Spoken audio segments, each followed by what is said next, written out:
Ya, selamat pagi, siang, sore, malam. Saya dari kelompok 7 kelas Kemjarka akan menjelaskan tentang chapter 8 dari buku ini, Metasploit Penetration Testing Cookbook. Jadi langsung saja kita masuk ke chapter 8 ya. Nah, chapter 8 ini kita akan menjelaskan tentang working with exploits. Judulnya ini chapter 8, lalu kita akan masuk langsung ke materinya. Nah, working with exploit. Eh, jadi exploit ini sebenarnya intinya untuk berisi apa ya, payload untuk menyerang. Jadi dia software untuk memanfaatkan kelemahan pada software korban, misalnya web browser ya, seperti tulis di sini. Setelah berhasil mengeksploitasinya, exploit tersebut akan memasukkan payload ke dalam memori korban. Nah, payload itu merupakan executable milik penyerang yang akan dirun komputer korban dengan tujuan mengendalikan komputer tersebut secara remote atau memasang backdoor, trojan, virus, worm, dan lain-lain. Seperti itu. Menggunakan eksploitasi secara ekstensif ini dilakukan untuk melakukan pengujian penetrasi. Dan kita tidak bisa langsung menggunakan atau memanfaatkan kode kerangka Metasploit. Namun kita harus mengconvert framework understandability modulnya itu. Nah, proses ini mirip dengan modul yang modul tambahan dengan beberapa bidang tambahan. Nah, bab ini akan menjelaskan tentang semua itulah yang akan dibutuhkan.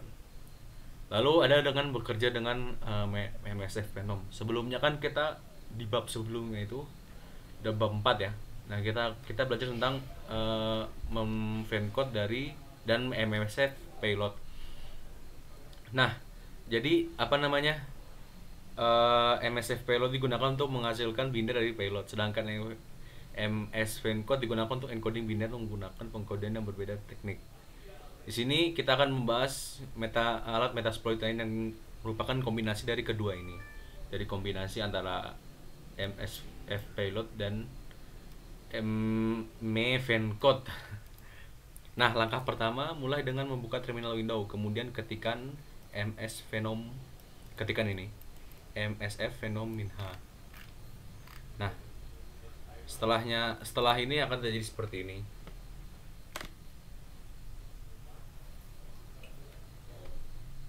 Ya. Pertama kita masukkan MS Phenomenha, lalu akan muncul apa sih namanya ini, apa penjelasannya. Nah, penjelasan ini tentang misalnya payloadnya, penjelasan payloadnya, spesifikasinya seperti ini.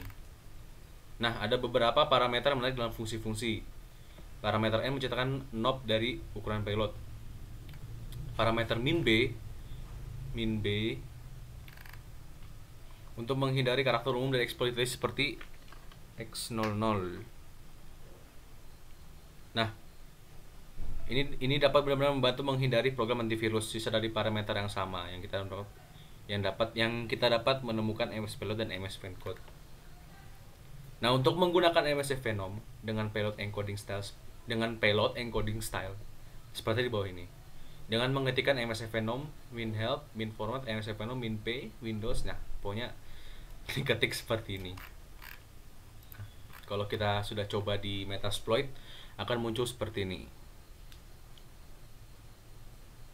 Ya. Nah, setelah kita mengetikkan perintah ini, kita langsung bisa lihat penjelasannya dengan ketikan ls ini seperti yang sini. Nah, akan muncul penjelasannya.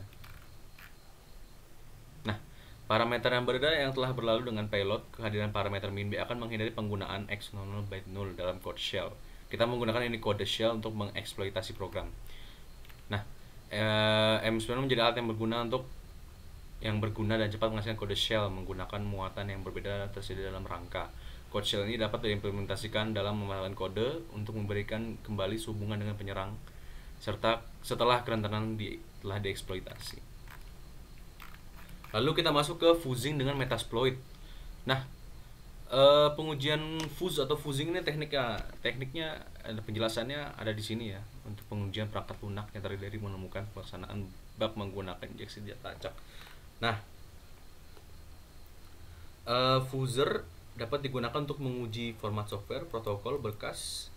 Nah, fuzzer mengotomatisasi proses pembuatan dan data dan injeksi. Sebuah fuzzer akan mencoba kombinasi serangan terhadap numbers yang terdiri dari ini, chars terdiri dari ini, metadata, dan pure binary sequence. Yang pertama, mari kita bereksperimen dengan modul fuzzer berbasis protokol. Metasploit memiliki modul FTP client _FTP.rb bernama yang bertindak sebagai server FTP. Nah, ini seperti ini FTP client-nya.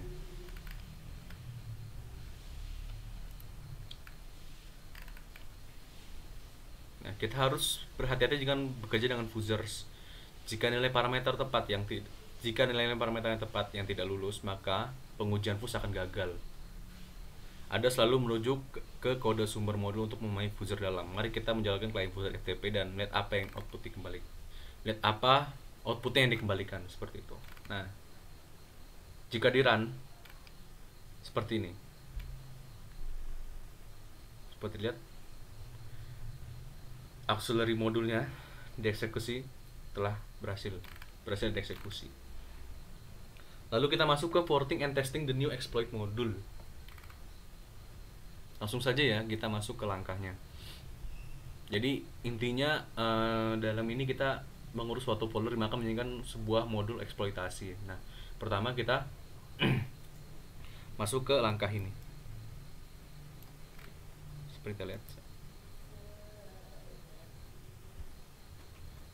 Lalu kita set lhostnya seperti ini, hasil di set. Lalu kita exploit. Nah, mereka akan membuat file ini.